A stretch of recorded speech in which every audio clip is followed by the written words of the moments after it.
What's interesting to me is asking questions artistically that keep us aware of certain subject matters that we might not necessarily otherwise have the context to discuss or understand. Asylum was not something that we looked for as a place to start telling a story. It kind of found us. We found a few really inspiring photographs that a friend of mine had taken of an abandoned psychiatric hospital and thought, oh wow, what if we projected that and made that some sort of environment to tell an aerial story in.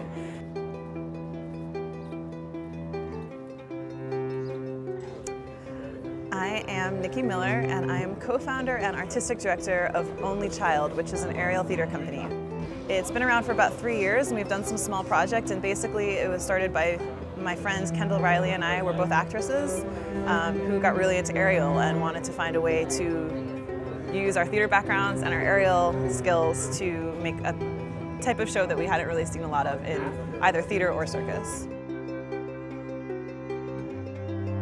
What's really interesting to us is this idea of forgotten parts of history. People who lived who didn't have voices at the time. Giving voice to the voiceless is something that we talk about a lot with this project.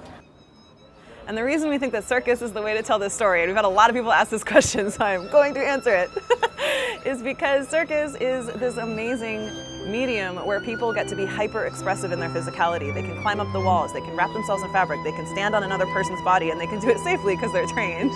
But it can look incredibly evocative.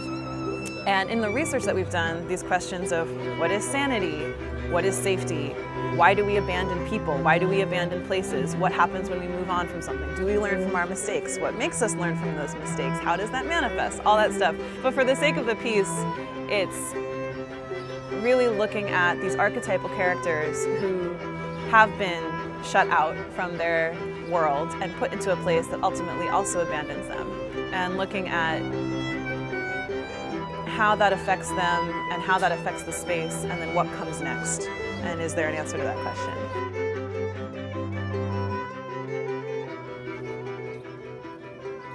We do still need a good chunk of financial support just to cover basic production costs, renting the space, equipment, and supporting the artists who are giving so much of their time to this.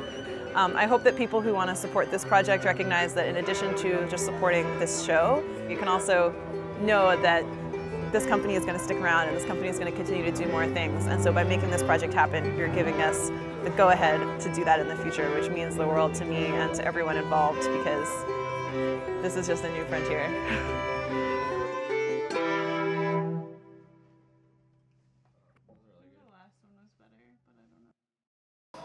Yeah. Psych. So, no pun intended. Oh.